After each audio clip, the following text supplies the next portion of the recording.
Students, तो आज हम इकोनॉमिक्स का चैप्टर 1 करेंगे। FYJC कॉमर्स 11th स्टैंडर्ड का कॉमर्स शुरू करेंगे। इकोनॉमिक्स नया सब्जेक्ट है पर बहुत इजी है, समझोगे तो बहुत ही इंटरेस्टिंग भी है और बहुत मजा आएगा।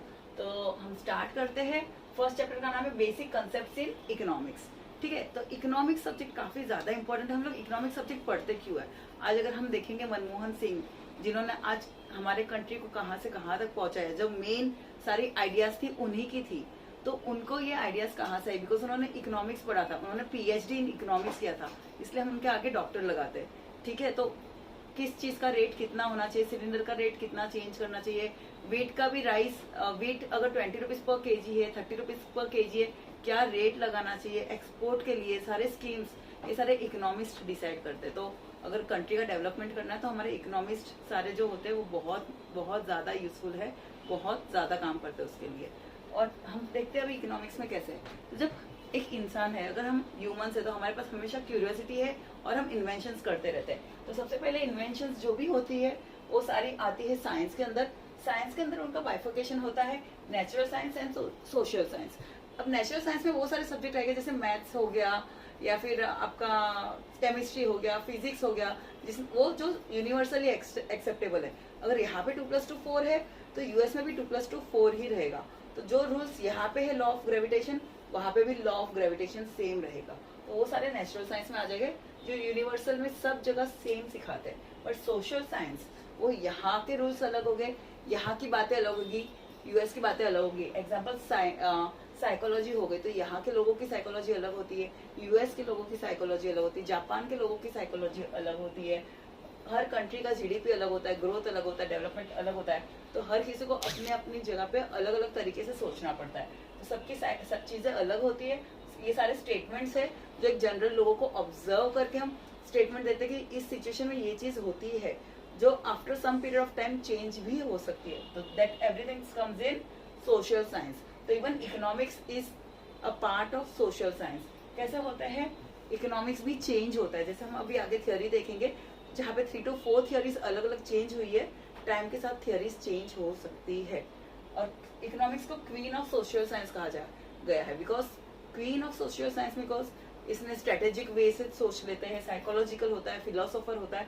इसमें ईच एंड एवरी एस्पेक्ट से सोच के सब्जेक्ट बनाया गया है। तो इसमें ऑलमोस्ट A to Z चीजें कवर है, मोस्टली रिलेटेड टू साइकोलॉजी, इसलिए हम इसे सोशल साइंस कहेंगे।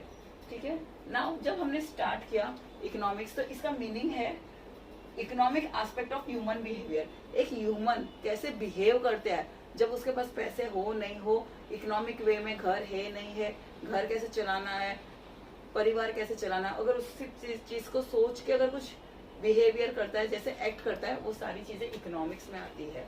तो सबसे पहले जब हमने स्टार्टिंग में अगर देखा जाएगा, जब इकोनॉमिक सब्जेक्ट भी नहीं बना था, तब कौटिल्य आए थे ना। Who is Kautilya?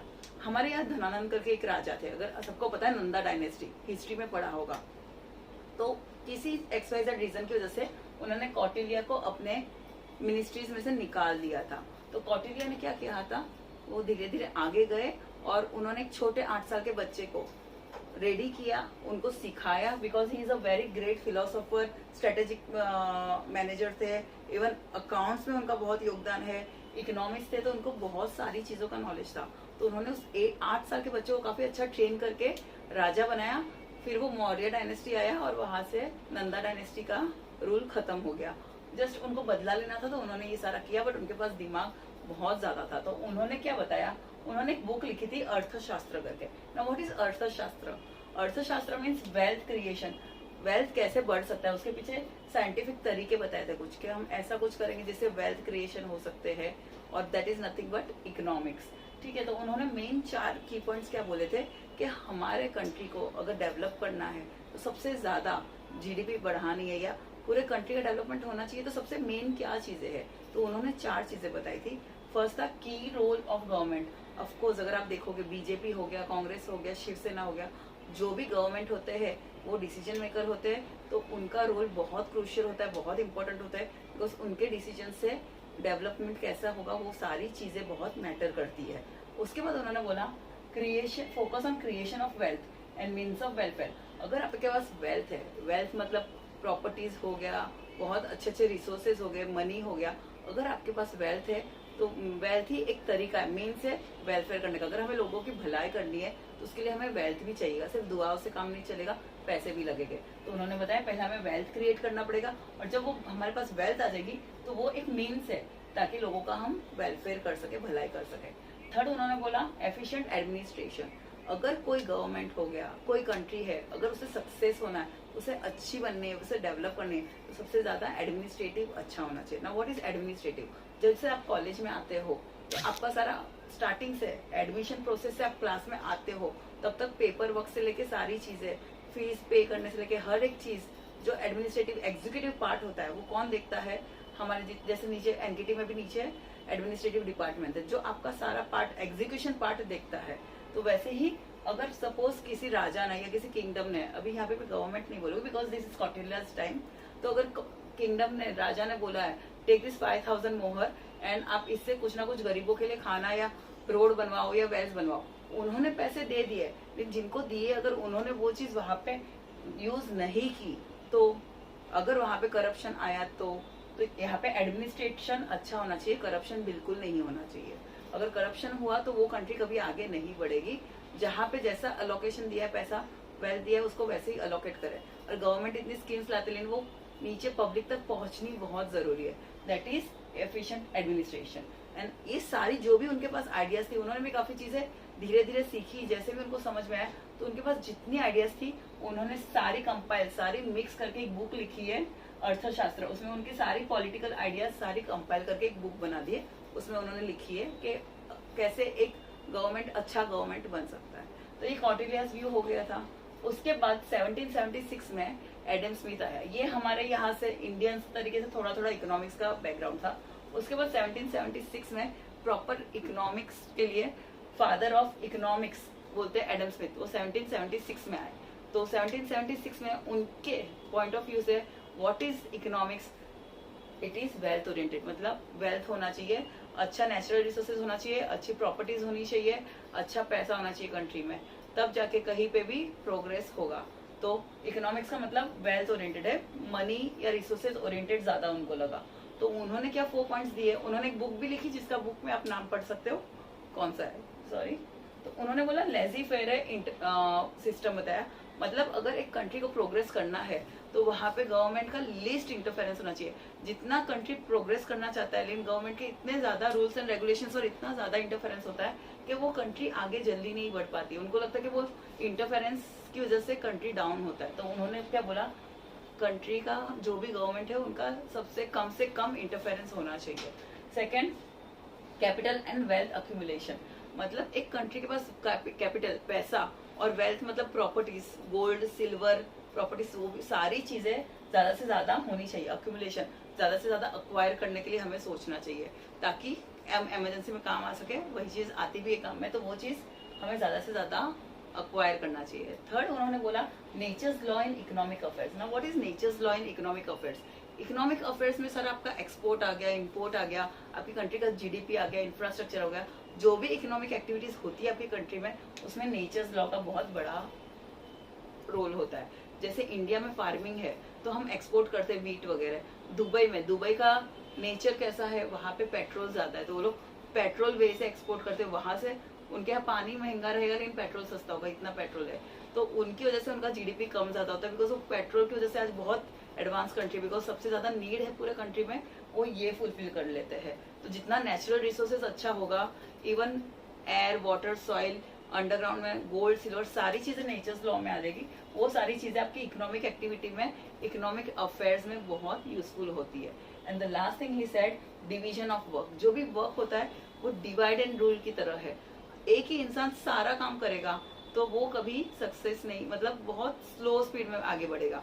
मतलब आज ये काम कर लिया, कल वो काम कर लिया, परसों वो काम कर लिया, हर साल अलग अलग काम करेंगे। और उसी में एक इंसान बैक टू बैक रोज सिर्फ एक ही काम रिपीटेटिव करेगा, उसको नींद में भी वो काम इतने स्पीड में करने की आदत हो जाएगी। मतलब एक ही चीज में बार बार रिपीटेशन करवाओ जब तक वो उसमें स्पेशलाइज ना हो जाए। तो इन्होंने कहा कि काम में स्पेशलाइजेशन कराओ, स्पीड बढ़ेगी, एफिशिएंसी बढ़ेगी। तो ये 4 रूल्स इन्होंने दी थी एडम स्मिथ ने। अब एडम स्मिथ आए थे 1776 में। अब उनके बाद आते हैं 1896 में अल्फ्रेड ने 1776 में बोला उसके बाद 1890 में आए हैं हमारे अल्फ्रेड मार्शल। अल्फ्रेड मार्शल मतलब ऑलमोस्ट 80 to 90 ईयर्स के बाद थियोरी चेंज हुआ, because it is social science, तो इसमें थियोरीज चेंज होती है, मैंने आपको बताया था। ठीक है, तो अल्फ्रेड मार्शल ने बोला वेल्थ ओरिएंटेड नहीं है इकोनॉमिक्स, इकोनॉमिक्स है वेलफेयर ओरिएंटेड, बिकॉज हर चीज़ सिर्फ पैसों से रिलेटेड नहीं हो सकती है। तो उन्होंने क्या बताया कि जो भी इकोनॉमिक्स है उनके 4 मेन पॉइंट्स है। The first thing is study of ordinary money. एक नॉर्मल आम इंसान जो ऑर्डिनरी डेज में अपना घर कैसे चलाता है, उसके पास जो जो कॉम्प्लिकेशंस आते हैं वो कैसे सॉर्ट आउट करता है और कैसे सोचता है, कैसे बिहेव करता है, that is economics. Second he said behavioural science, तो हमें बिहेवियर देखना है। अगर एक नॉर्मल इंसान है जो टैक्स पेयर होगा या नॉर्मल सिटीजन ऑफ कंट्री रहेगा, वो कब क्या सिचुएशन में, जैसे अगर महंगाई बढ़ रही है तो ज्यादा चीजें साथ में खरीद लेगा, या घर में क्या चीज की प्रॉब्लम है तो वो कैसे सॉर्ट आउट करता है, तो हमें बिहेवियर ज्यादा मैटर करता है। एग्जाम्पल, अगर आप कहीं सपोज रेगिस्तान में गए हो and you are selling water, ठीक है, तो आपके पास 20 रुपीज पर बॉटल है और कोई मर रहा है और उसको पानी चाहिए पर उसके पास पैसा नहीं है, तो क्या आप बोलोगे कि नहीं आप मरोगे तो चलेगा बट मैं तो वेल्थ ओरिएंटेड हूँ, मैं आपको पानी नहीं देने वाला? नहीं, आप शायद कुछ लोग बोले, इसमें गलत भी हो सकता है, बट जब इन्होंने ऑब्जर्व किया तो बोलते हैं कि नहीं, लोगों में ह्यूमन काइंड है, वो बोले कि नहीं पैसा तो बाद में भी आ सकता है, पहले उसकी जान बचानी जरूरी है, तो वेल्थ से ज्यादा वेलफेयर ओरिएंटेड ज्यादा है इकोनॉमिक्स। उन्होंने वो चीज प्रूव की। Next is material welfare. What is material welfare? अगर एक घर चलाने के लिए ऑर्डिनरी मैन का बिहेवियर देखे जाएंगे तो वो किस चीज के बारे में ज्यादा सोचेगा? ऑफकोर्स मटेरियल के बारे में। मटेरियल में क्या चीजें आ जाएगी? Food, clothing, shelter, education, basic necessity. और वो बेसिक नेसेसिटी के लिए वो क्या करता है, कैसे करता है, वो चीज ज्यादा मैटर करता है उनके लिए कि डेली की जो डेली एक्टिविटीज की चीजें हैं वो तो हमें देखनी ही है, तो उसके लिए वो बिहेव करेगा। And the last is not simply wealth. Of course economics is not simply about wealth, it is also about welfare of the people. ठीक है, उसके बाद 1932 में रॉबिन्स आए। इट्स ऑलमोस्ट 40 ईयर्स के बाद थियोरी चेंज हुई। रॉबिन्स ने आके बताया कि it is not welfare oriented also, it is scarcity oriented. And अभी तक यही थियोरी चल रही है, अभी तक इसी पे प्रूफ है कि हाँ, right now economics is scarcity oriented. अब स्कैरसिटी ओरिएंटेड मतलब क्या? कोई भी चीज होगी, जो चीज कम होगी, अगर रिसोर्सेज होगा या जो चीज क्वांटिटी में कम होगी उसकी वैल्यू हमेशा ज्यादा होगी। तो उसके लिए उन्होंने की पॉइंट्स क्या बताया है? Wants are limited. ना व्हाट इज वांट्स? जो चीज आपको चाहिए, आपको खरीदनी है, आपको देख के पसंद आ रहा है कि ये चीज तो मेरे पास भी होनी चाहिए, दैट एवरीथिंग्स आर वांट्स। अब मुझे भी आईफोन चाहिए बोलेंगे, कार चाहिए, जो चाहिए, एक बार तो ये चाहिए, हॉलिडे पैकेज चाहिए, तो वांट्स आर अनलिमिटेड। लेकिन जब वो वांट्स को फुलफिल करने की बारी आती है तो मीन्स आर लिमिटेड। यहाँ पे मैं एग्जांपल लूंगी मनी के अलावा रिसोर्सेज हो सकते हैं, प्रॉपर्टीज हो सकती है, काफी चीजें हो सकती है। अभी फिलहाल एग्जाम्पल के लिए मैं एग्जाम्पल ले रही हूँ मनी का। ऑफकोर्स मुझे मेरे इतने सारे वांट्स को फुलफिल करने के लिए मीन्स जो पैसा है वो लिमिटेड है। इतना पैसा नहीं है कि मैं सारी वांट्स को एक साथ में मैं सेटिस्फाई कर सकती हूँ। तो ऑफकोर्स मैं क्या करूंगी? Wants are gradable. अगर मेरे पास पैसा है, सिर्फ 10,000 रुपीज है, तो मुझे उसको पहले मेरे वांट्स को ग्रेड करना पड़ेगा। मेरे लिए ज्यादा इंपॉर्टेंट क्या है? ऑफकोर्स सबसे, अगर मेरे पास कुछ 4 चॉइसेस है तो मैं पहले फूड को प्रायोरिटी दूंगी, उसके बाद एजुकेशन को प्रायोरिटी दूंगी, फिर पैसा बचेगा तो पार्टी वार्टी करने जाएंगे, और फिर पैसा बचेगा तो घूमने जाएंगे। तो मेरे जो भी वांट्स है उनको मैं ग्रेड करूंगी कि मोस्ट प्रायोरिटी क्या है, लीस्ट प्रायोरिटी क्या है। And means have alternative uses. जो मेरे पास पैसे है उसके लिए मेरे पास हमेशा चॉइस है, या तो मैं ये वांट को सेटिस्फाई कर सकती हूँ या वो वांट को सेटिस्फाई कर सकती हूँ। तो ऑफकोर्स मेरे पास ऑल्टरनेटिव चॉइसेस है, उसमें से ही मैं चूज करूंगी कि मुझे किसको चूज करना है। तो वांट्स आर अनलिमिटेड, लेकिन उनको पूरा करने के लिए हमारे पास मीन्स लिमिटेड है, इसलिए हम वांट्स को पहले ग्रेड करेंगे प्रायोरिटी के हिसाब से, और ऑफकोर्स मीन्स के ऑल्टरनेटिव यूजेस रहते हैं। ठीक है, और फिर 1932 के बाद 1933 में सर रेगनर आए। उन्होंने बोला इकोनॉमिक्स बहुत इंपॉर्टेंट सब्जेक्ट है, थोड़ा कॉम्प्लेक्सिटी भी दिख रही है हमें इसमें, तो हम क्या करते हैं, इसको इजी बनाने के लिए इसके हम 2 ब्रांचेस बना सकते हैं। एक को माइक्रो दे दिया, एक मैक्रो। एकदम लिमिटेड मतलब पर्टिकुलर लेवल पे अगर किसी चीज के बारे में डीप स्टडी करनी है तो वो माइक्रो लेवल में करेंगे, और अग्रीगेट कंट्री के लेवल पे देखना है तो उसे हम मैक्रो लेवल पे देखेंगे। तो यहाँ से हम नेक्स्ट लेक्चर में देखेंगे। Thank you. हेलो स्टूडेंट्स, तो कल हमने पार्ट 1 देख लिया है। हार्डली 1 या 2 वीडियो और में पूरा चैप्टर खत्म हो जाएगा। ठीक है, तो कल हमने देख लिया थियोरीज कौन सी थी और इकोनॉमिक सब्जेक्ट क्यों सीखना है, उसके इम्पोर्टेंस। जब 1932 में लास्ट थियोरी दी रॉबिन्स ने स्कैरसिटी ओरिएंटेड, उसके बाद 1933 very next year sir Ragnar ने 1933 में क्या कहा इकोनॉमिक्स बहुत इंपॉर्टेंट एंड कॉम्प्लिकेटेड लग रहा है, we will make it easy by bifurcation. हम इकोनॉमिक्स को दो चीज में डिवाइड कर लेते हैं तो हमें समझने में आसानी हो जाएगी। तो उन्होंने किस में डिवाइड किया, माइक्रो एंड मैक्रो। तो economics is divided into two parts, that is micro and macro. तो अभी फिलहाल हम माइक्रो देखते हैं, उसके बाद हम मैक्रो देखेंगे। माइक्रो मतलब माइक्रो मीन्स छोटा, एकदम थोड़ा सा। तो कैसे, उसका डेफिनेशन क्या है? माइक्रो मतलब किसी भी एक चीज को पकड़ के उसी के बारे में हमें पूरा डिटेलिंग समझना। एग्जाम्पल, अगर पर्टिकुलर फर्म हो गई, तो अगर हमने मेरे एक पर्टिकुलर फर्म रिलायंस सोची, तो मैं रिलायंस के बारे में ही डिटेलिंग में समझूंगी, उसके बीच में टाटा, बिरला, XYZ कंपनी के बारे में नहीं सोचूंगी। और मुझे डिटेल में पढ़ना है पर्टिकुलर फर्म, तो मैं एक ही फर्म के बारे में पढ़ूंगी। पर्टिकुलर इंडस्ट्री, अगर स्टील इंडस्ट्री मैंने सोचा तो मैं सिर्फ स्टील इंडस्ट्री के बारे में सोचूंगी, उसमें आयरन गोल्ड के बारे में नहीं सोचूंगी। और मैंने पर्टिकुलर समझो प्राइस के बारे में, गैस का प्राइस क्यों ज्यादा बढ़ रहा है, क्यों कम हो रहा है, और मैंने गैस सिलेंडर के प्राइस का सोचा तो मैं सिर्फ उसी के बारे में सोचूंगी, कोई और टॉपिक को मिक्स नहीं करूंगी। तो micro economics is nothing but किसी भी एक चीज के बारे में ही डिटेलिंग पढ़ना। अगर मैं एक फैमिली के बारे में पढ़ रही हूँ तो मैं उसी फैमिली का इनकम देखूंगी, पूरे शहर का इनकम या पूरे कंट्री का इनकम के बारे में नहीं सोचूंगी। ठीक है, तो this is nothing but micro, किसी भी चीज को, एक चीज को लेके उसी के बारे में डिटेलिंग में समझना, उसी के बारे में स्टडी करना। ठीक है, तो अब काफी चीजें दुनिया में, बहुत सारे टॉपिक्स है जिसके ऊपर हम स्टडी कर सकते हैं। तो उसको माइक्रो में कंसिडर किया जाए या मैक्रो में कंसिडर किया जाए, तो उसके लिए कुछ कॉन्सेप्ट दिए, कुछ रूल्स दिए हुए हैं। जैसे आपके बीके में भी है, लैंड आ गया वो असेट है तो हम उसे रियल में डालेंगे।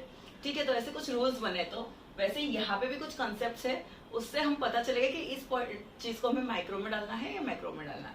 तो first is want. What is want? हमें कोई चीज चाहिए, क्यों चाहिए? जब हमें लैक ऑफ सेटिस्फेक्शन लग रहा है। अगर मेरे पास कुछ कपड़े नहीं है पहनने के लिए, पार्टी में जाना है, तो मुझे क्या लग रहा है, कुछ कपड़े नहीं है, तो लैक ऑफ सेटिस्फेक्शन लगेगा, तब वांट होगा।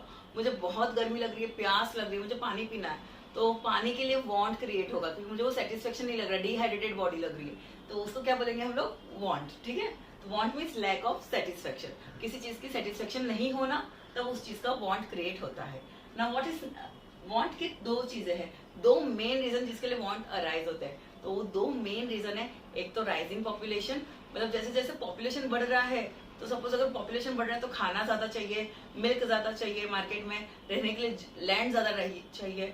जैसे जैसे पॉपुलेशन बढ़ रहा है तो हर चीज की डिमांड या वांट भी बढ़ती जा रही है। And second is betterment of living because of technology और XYZ रीजन। अब हमें पता है कि वॉशिंग मशीन नाम की चीज है जो मेरा काम आसान कर लेगी, मुझे आराम करने मिलेगा, तो ऑफकोर्स मेरा वांट बढ़ेगा कि मुझे भी मशीन चाहिए, क्योंकि वैसी टेक्नोलॉजी अवेलेबल है।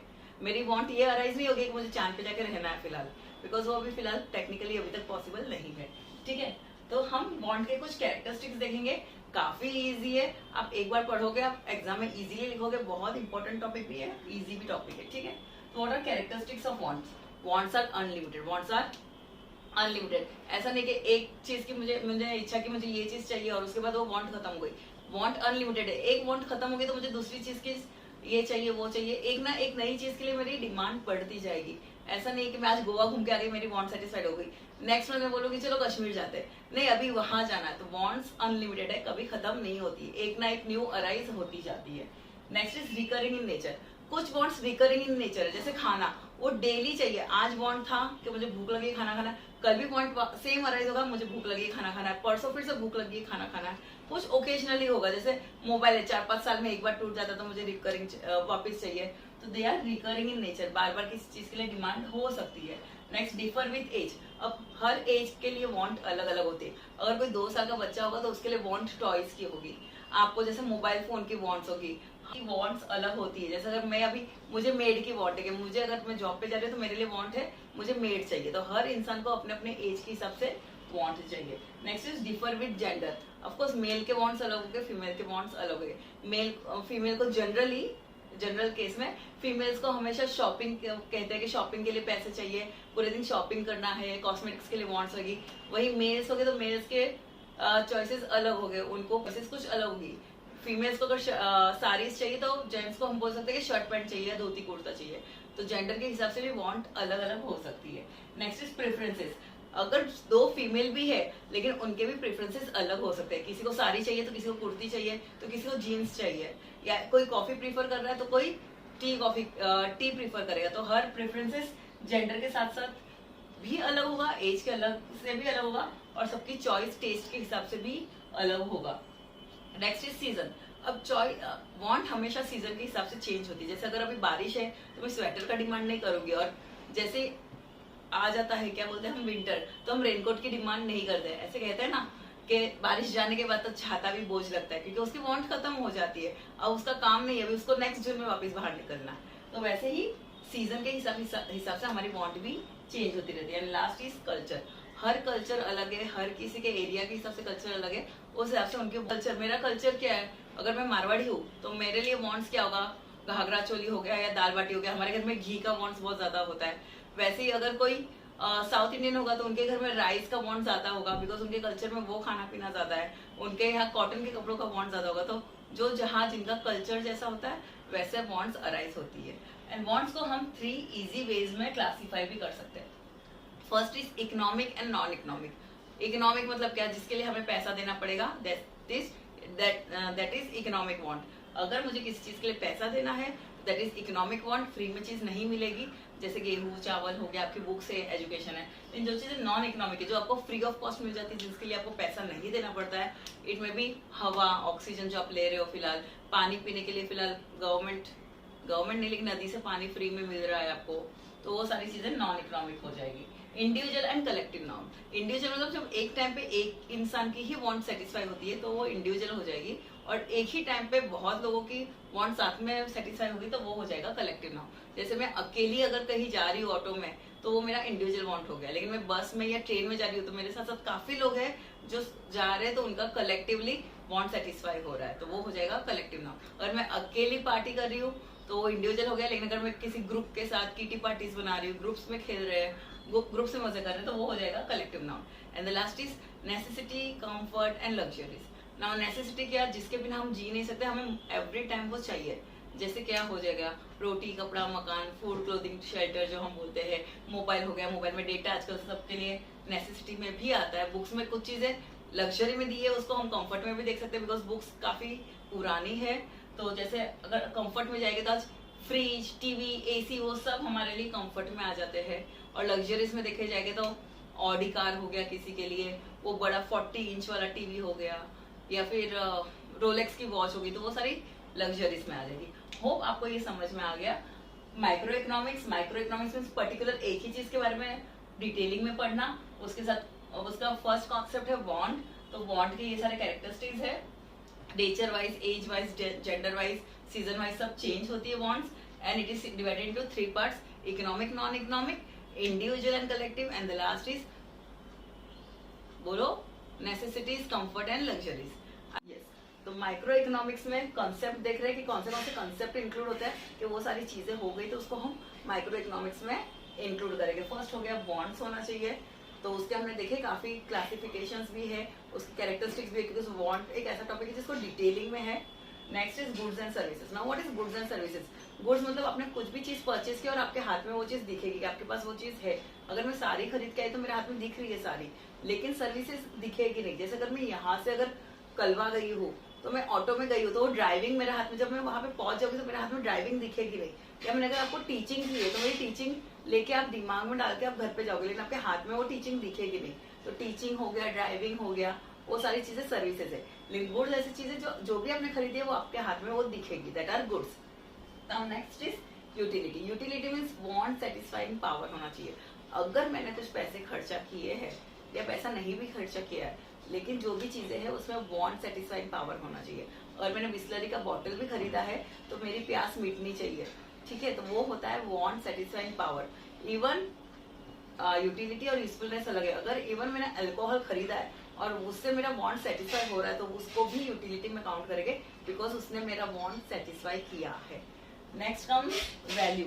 जो भी चीजें हैं उसमें कुछ ना कुछ वैल्यू होना चाहिए, या तो वैल्यू इन यूज होनी चाहिए या तो वैल्यू इन एक्सचेंज होनी चाहिए। मतलब इकोनॉमिक और नॉन इकोनॉमिक टाइप का ही हो गया। वैल्यू इन यूज मतलब अगर मुझे किसी चीज की वांट है और वो सेटिस्फाई भी कर रहा है लेकिन उसके लिए पैसा नहीं लग रहा है, वैल्यू इन यूज है। जैसे एयर हो गया, सनशाइन हो गया, वी कैन से वाटर हो गया, मेरी वांट भी सेटिस्फाई हो रही है, यूज के लेवल में बहुत ज्यादा है लेकिन उसका एक्सचेंज वैल्यू ना के बराबर है।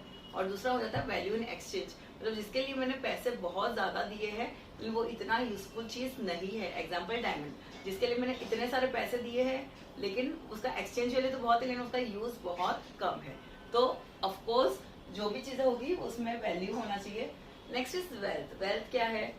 Wealth anything that can be exchange for money. अगर मैं फ्यूचर में वो चीजें जो भी चीजें हैं जिसका मॉनेटरी टर्म में वैल्यू है, वो सारी किसमें चली जाएगी? Wealth. Money plus all the properties and asset we can say. लेकिन वेल्थ को डिफाइन किया जाता है कि 4 चीजें होती है, उसके 4 कैरेक्टरिस्टिक्स है जो होनी ही चाहिए। First is scarcity. वो क्या होनी चाहिए? स्कैरसिटी होनी चाहिए। वो चीज मार्केट में बहुत कम होनी चाहिए जिसको हम बेच के पैसा मिल सकता है। तो वेल्थ में चीज बहुत स्कैरसिटी में होनी चाहिए। ऐसे नहीं कि बहुत ज्यादा पड़ी है, जब चाहिए जितना चाहिए मिल जाएगा। तो ऑफकोर्स स्कैरसिटी ओरिएंटेड होनी चाहिए वो चीज है। Next is utility. ऑफकोर्स उसका वांट सेटिस्फाइड पावर होना चाहिए, और मैंने खरीदा है तो उससे मेरा वांट सेटिस्फाइड होना चाहिए। इट शुड बी एक्सटर्नलिटी, मतलब मेरी ह्यूमन बॉडी के बाहर होना चाहिए। अगर मैं कल को बोलूँ मेरी किडनी है, उसकी यूटिलिटी भी है, उसको बेच के पैसा भी मिल रहा है, तो वो भी वेल्थ हो गई? नहीं, वो वेल्थ काउंट नहीं होगी, बिकॉज उसको बेच के पैसा आएगा, लेकिन वो मेरे बॉडी के इंटरनल पार्ट से, एक्सटर्नल टू ह्यूमन बॉडी होना चाहिए। और ट्रांसफरेबिलिटी, मतलब मैं किसी को वो ट्रांसफर कर सकती हूँ। और प्रॉपर्टी, मेरा घर है, मैं किसी और के नाम पे ट्रांसफर कर सकती हूँ। या मैंने कोई चीजें बेची है तो वो सामान लेके घर पे जा सकते हैं। बेचने पे वो चीज वो घर पे लेके जा सकता है, या जिसका मुझे पैसा मिलेगा, जिसका ओनर का नाम चेंज कर सकते हैं, ट्रांसफर होना जरूरी है, तभी वो वेल्थ काउंट होगी। It should B scarcity oriented. Scarcity होनी चाहिए, वो उसका यूटिलिटी होना चाहिए, मतलब वांट सेटिस्फाइंग पावर होना चाहिए। वो एक नाम से दूसरे नाम पे ओनरशिप चेंज कर सकते हैं। And it should be external to our body, हमारे बॉडी के इंटरनल पार्ट्स, और हम वेल्थ में काउंट नहीं होते because we are not wealth. Okay, next is personal income. Now what is personal income? मैं कितना पैसा कमा रही हूँ पर्सनली, मेरी सैलरी या जितना मैं पर्सनली कमा रही हूँ, इंडिविजुअल इनकम, एक इंसान की इनकम, वो कम्स इन माइक्रो इकोनॉमिक्स। और मैं महीने का 50,000 कमा रही हूँ, तो वो मेरा क्या हो गया? पर्सनल इनकम हो गया। And what is personal disposable income? मैं 50,000 कमा रही हूँ, पर उसमें से 5,000 टैक्स भर रही हूँ, 1,000 प्रोफेशनल टैक्स भर रही हूँ। वो सब काट कुट के जो फाइनल अमाउंट मेरे हाथ में आता है, that is personal disposable income. मतलब 50 में से अगर मेरा 6,000 का सारा टैक्स वगैरह भर के मेरे हाथ में कितना आ रहा है? 44,000। तो वो 44,000 इज पर्सनल डिस्पोजेबल इनकम। मतलब पर्सनल मतलब मैं खुद, डिस्पोज मतलब मैं जैसे चाहूँ वैसे खर्चा कर सकती हूँ, वो वाली इनकम, मतलब वो वाली मेरी अर्निंग। जो पैसा मैं मेरे हिसाब से जहां चाहिए वैसा खर्चा कर सकती हूँ।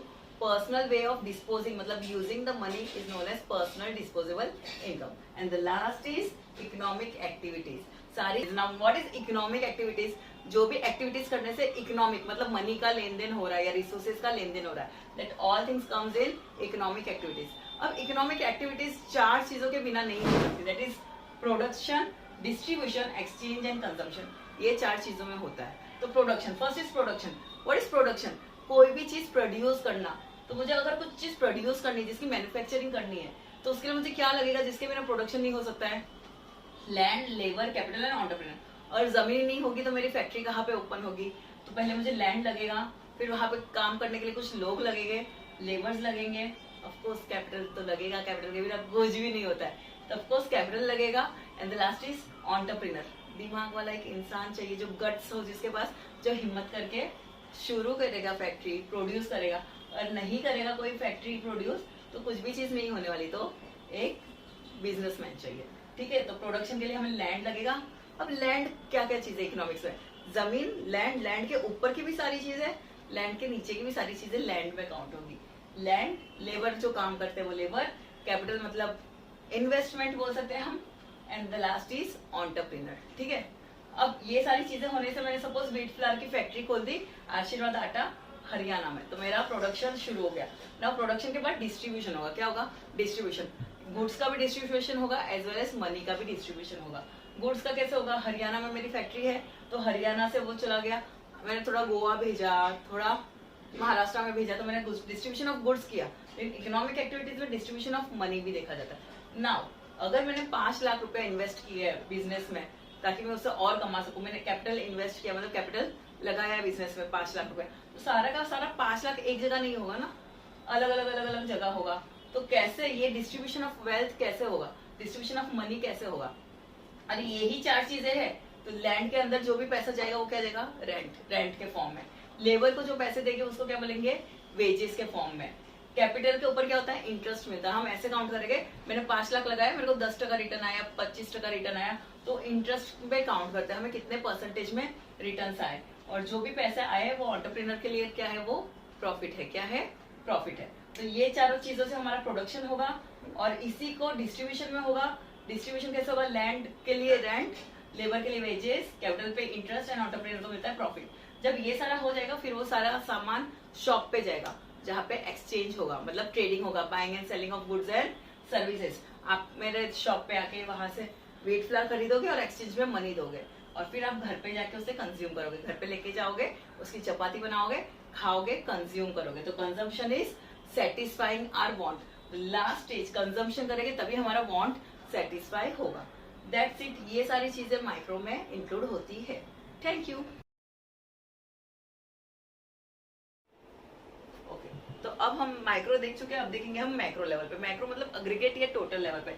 टोटल एम्प्लॉयमेंट कितना है कंट्री में? एक घर में अगर 2 लोग एम्प्लॉयड है बाकी अनएम्प्लॉयड है, पूरे कंट्री में कितने लोग एम्प्लॉयड है, कितने अनएम्प्लॉयड है, पूरा कंट्री के लेवल पे सोचेंगे, उसको बोलते हैं मैक्रो लेवल। मतलब टोटल बड़े लेवल पे सोचना। इनकम भी है तो पूरे नेशनल की इनकम कितनी है, एक इंसान या इंडिविजुअल इनकम का नहीं सोचना। आउटपुट भी है, टोटल आउटपुट कैसा है। अगर मेरी खेती में सिर्फ 200 kg वीट हो रहा है लेकिन बाकी बहुत सारी जगह पे भी वीट की खेती हो रही है, तो टोटल कंट्री में टोटल ओवरऑल कितनी खेती हो रही है, टोटल आउटपुट कितना हो रहा है। तो ये सारी चीजें आ जाती है मैक्रो पे, बड़े लेवल पे सोचना। ठीक है, अब उसमें ये हम देखेंगे नेशनल इनकम। उसके कंसेप्ट बहुत ईजी है, 5 मिनट में समझ जाओगे। National income, what is national income? Monetary value of final goods without duplication. Final goods and services भी होता है एक्चुअली। अब जैसे अगर मेरे पास 100 मीटर क्लॉथ है और अगर सपोज ये 100 metre cloth 20 rupees per metre cloth है, तो मैंने वही कपड़ा प्रोडक्शन में लिया है और उसके शर्ट्स बन के बाहर आए, तो मैं सिर्फ शर्ट्स काउंट करूंगी, ये चीज नहीं काउंट करूंगी। बिकॉज इसके पहले भी वो क्या होगा, कॉटन खेती में उगा होगा, तो यहाँ पे भी नहीं काउंट करेंगे, यहाँ पे भी नहीं। जो फाइनल प्रोडक्ट बन गया वो चीज को यूज करके, फाइनल प्रोडक्ट जो मार्केट में जा रहा है उसी का प्राइस सिर्फ काउंट करेंगे। जो चीज रीयूज हो गया उसको हम काउंट नहीं करेंगे। तो फाइनल शर्ट का प्राइस क्या है, टोटल शर्ट्स के प्राइस क्या है, वही सिर्फ हम काउंट करेंगे नेशनल इनकम में। मतलब monetary value of final goods, जो भी फाइनल गुड्स है, फाइनल गुड्स मतलब रेडी मार्केट में अवेलेबल है सेल के लिए, उनका प्रोडक्शन, उनका काउंट करेंगे हम। क्या करेंगे? काउंट करेंगे for national income without duplication. Because अगर मैंने यहाँ पे भी क्लॉथ का काउंट कर दिया, यहाँ पे भी रुई का काउंट कर दिया और यहाँ पे भी, तो एक ही चीज का 3 बार काउंटिंग हो जाएगा। नहीं, सिर्फ एक ही बार काउंट करना है, that is national income. Suppose अगर मैंने ये सारा कैलकुलेशन किया और मुझे ऑन एन एवरेज पता चला कि टोटल 100 करोड़ का मेरा इनकम है, तो 100 करोड़ अगर इनकम है कंट्री का और उसमें से पहले मैंने 20 करोड़ साइड में रख दिए सेविंग्स। ना व्हाट इज सेविंग्स? फ्यूचर के इमरजेंसी के लिए जो पैसा साइड में रखते हैं, कभी भी इमरजेंसी आ सकती है, तो ऑफकोर्स हमारा जितना भी इनकम होगा उसमें से कुछ पार्ट हम फ्यूचर यूज के लिए रखेंगे। जो अनयूज पैसा होगा उसे बोलते हैं सेविंग्स। और मैं 20 करोड़ निकाले हैं सेविंग्स, बचा 80 करोड़। तो मैं 80 करोड़ को क्या करूंगी? इन्वेस्ट करूंगी। इन्वेस्ट इन द सेंस मैं यूज करूंगी, खर्चा करूंगी, एज अ कैपिटल यूज करूंगी ताकि फ्यूचर में उसका मुझे बेनिफिट मिल सकता है। तो वो 80 करोड़ को कहाँ यूज कर सकती है? एजुकेशन में यूज करती है, मेडिकल में यूज करती है, रोड्स बनाने में, इंफ्रास्ट्रक्चर में, रेलवेज, हाईवेज, मेट्रोज, वो सारी चीजों पे खर्चा करती है, इन्वेस्ट करती है। ठीक है, ताकि उससे आउटपुट मिले। अगर लोगों को एजुकेट करेंगे तभी वो आगे जाके टैक्स भरेंगे, उनको एम्प्लॉयमेंट हटेगा, तो वो सारी चीजें। रोड भी बनाए तो वहीं से टोल भी आएगा, वहां से ही क्या होगा? ट्रांसपोर्टेशन होगा, ट्रांसपोर्टेशन होगा तो सेलिंग ज्यादा होगी, सेलिंग ज्यादा होगी तो इनडायरेक्टली कंट्री का इनकम बढ़ेगा। तो वो सारा इन्वेस्ट करते हैं। उसके बाद आता है ट्रेड साइकिल्स। ना what is trade cycles? Trade का मतलब क्या है? Buying and selling of goods and services. Of course हम बाइंग एंड सेलिंग करते हैं तो उसके भी साइकिल होते हैं। कभी कभी बहुत ज्यादा सेल होता है, कभी कभी मंदी मतलब बहुत कम सेल होता है, सबके पास पैसा कम हो जाता है। ऐसे हर 4-5 साल में एक बार रिसेशन टाइम आता है, जब लोगों के पास पैसा थोड़ा कम होता है, सब लोग सोच समझ के यूज करते हैं पैसे। और कभी कभी होता है लोगों के पास ना जॉब की कमी है ना पैसों की कमी है, सब लोग एकदम अबाव लेवल आराम से जी रहे, तो वो लोग फिर 5-10 रुपए के लिए, 50 रुपए के लिए नहीं सोचते। तो जब हर सबके पास अच्छा खासा एम्प्लॉयमेंट है, अच्छा खासा पैसा है, तो चीजों को डिमांड करेगा और प्राइस भी इजीली पे करेंगे, तो इन्फ्लेशन होगा। जब डिमांड करते हैं तो प्राइस हाई होता है और इन्फ्लेशन आता है। वैसे एक ऐसा टाइम आता है जब लोगों के पास, जैसे अभी कोविड में आया था रिसेशन, कि लोगों के पास पैसा नहीं था, बहुत सोच समझ के यूज कर रहे थे, बिकॉज पैसा, आगे जॉब है नहीं है, तो क्या आ गया था? डिप्रेशन भी बोलते हैं, डिफ्लेशन भी बोलते हैं, कि लोगों के पास पैसा नहीं, बहुत सोच समझ के खर्चा करेंगे, फालतू खर्चा नहीं करेंगे, तो सेल कम होगा और हर चीज का प्राइस ड्रॉप हो जाएगा। सबसे इजी देखा जाए तो वगैरह में वाटर रेसोर्ट सैटरडे संडे या मूवीज भी जाते हैं, सैटरडे संडे को प्राइस हाई रखते हैं बिकॉज तब सबको छुट्टी होती है और डिमांड होती है टिकट्स की। लेकिन मंडे टू फ्राइडे क्या होता है, सब लोग जॉब वर्कर्स होते हैं और सब कॉलेज भी जाते हैं, तो तब इतना डिमांड नहीं होता है सिर का, तो ऑटोमेटिकली मंडे टू फ्राइडे थोड़ा सा प्राइस कम रखते हैं वो लोग टिकट्स का।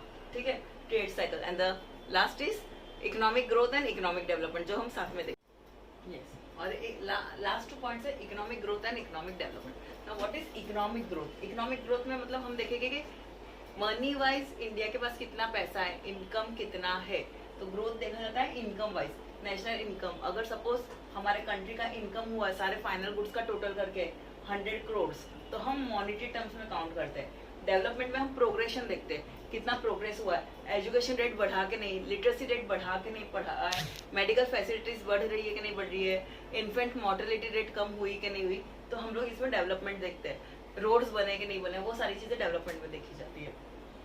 Growth is narrow and quantitative, वो सिर्फ एक ही बारे में सोचता है, यूनिडायमेंशनल होता है। मनी मनी मनी मनी मतलब इंडिया का इनकम बढ़ रहा है कि नहीं बढ़ रहा है, 100 करोड़ से 110 हो रहा है कि नहीं, 120 हो रहा है कि नहीं हो रहा है, तो ये बहुत छोटा नैरो कॉन्सेप्ट है, मनी माइंडेड टाइप, बहुत छोटा नैरो कॉन्सेप्ट है।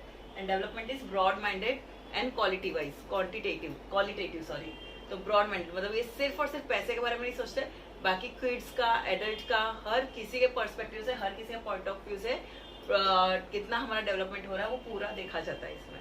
Next is growth is possible without development, but development is not possible without growth. अगर ग्रोथ करना है तो आपको डेवलपमेंट की जरूरत नहीं है, पैसे ऐसे भी कमा लेंगे, एक वड़ा पाव वाला भी ग्रोथ कर लेता है। अगर सब लोग काम कर रहे हैं तो ऑफकोर्स इनकम बढ़ेगी, तो ग्रोथ पॉसिबल है। लेकिन डेवलपमेंट करना है, अगर सबको एजुकेशन देना है, किराना देना है, फ्री में खाना देना है, या मेडिकल फैसिलिटीज देनी है गवर्नमेंट को, तो उनको तो पैसा लगेगा ही। तो डेवलपमेंट के लिए रोड्स भी बनाने तो उसके लिए पैसा लगेगा, तो जब तक पैसा नहीं है डेवलपमेंट नहीं है। तो ग्रोथ इनडायरेक्टली आप मनी समझ सकते हो, इंक्रीज इन मनी, तो ऑफकोर्स मनी है तो ही डेवलपमेंट है, लेकिन ग्रोथ के लिए आपको डेवलपमेंट की जरूरत नहीं है।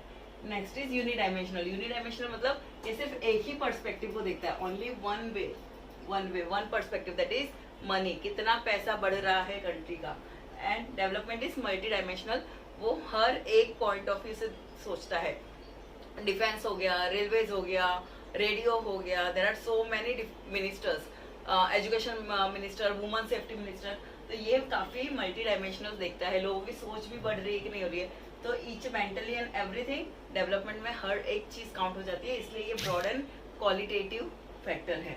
Next is reversible. रिवर्सिबल मतलब कम हो सकता है, ज्यादा भी हो सकता है, कम भी हो सकता है। अगर इंडिया की अभी ग्रोथ 100 करोड़ है तो वो कम 80 करोड़ भी हो सकता है, 120 भी हो सकता है, 80-60 नेगेटिव भी जा सकता है। तो ग्रोथ कैन बी रिवर्सेबल, मतलब ज्यादा से कम भी हो सकता है, लेकिन डेवलपमेंट इरिवर्सेबल है, वापस कम नहीं हो सकता। एक बार एजुकेशन बढ़ गया तो बढ़ गया, बाद में अगर लोग थोड़े होशियार हो गए, थोड़ा सा उनका ब्रॉड माइंड हो गया तो हो गया, अगर इंफ्रास्ट्रक्चर हो गया तो हो गया, वो इरिवर्सेबल है, वापस डेवलपमेंट को कम नहीं कर सकते हैं।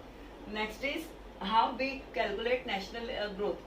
हम नेशनल इनकम देखते हैं और per capita income. National income मतलब फाइनल गुड्स का जो टोटल फाइनल गुड्स कितने हैं कंट्री में, गुड्स एंड सर्विसेज, उनका फाइनल अमाउंट देखते हैं। और second is per capita income, total income country का कितना है divided by number of people living here. ठीक है, ऐसे करके पर पर्सन कितना कमाते हैं वो देखते हैं। जैसे आपका स्कूल में होता है कि 6 सब्जेक्ट्स का टोटल करके आपका एवरेज परसेंटेज निकलता है कि एवरेज इतने मार्क्स पर सब्जेक्ट आ रहा है, तो इधर पर कैपिटा इनकम पर मेंबर अप्रोक्स इतना कमा रहा है। ठीक है, तो नेशनल इनकम देखते हैं और पर कैपिटा इनकम देखते हैं। और डेवलपमेंट में क्या देखेंगे, एग्रीकल्चर प्रोडक्टिविटी हो रही है कि नहीं हो रही है, इंडस्ट्रियल प्रोडक्टिविटी हो रही है कि नहीं हो रही है, गेहूं अनाज अच्छा उग रहा है कि नहीं उग रहा है, या फिर क्वालिटी ऑफ लाइफ, लोगों की मेडिकल फैसिलिटीज अच्छी मिल रही है कि नहीं, लोगों की रहने करने की वे अच्छा चेंज हो रहा है कि नहीं हो रहा है, तो टोटल क्वालिटी ऑफ लाइफ पे भी फोकस किया जाता है। तो development is universe, we can say overall development के बारे में सोचता है, तो it is a broader concept and it is very narrow concept. हमारा चैप्टर खत्म हो गया। अगर आपको कुछ भी डाउट हो तो कमेंट में लिखो, we will clear it out before exam. Thank you.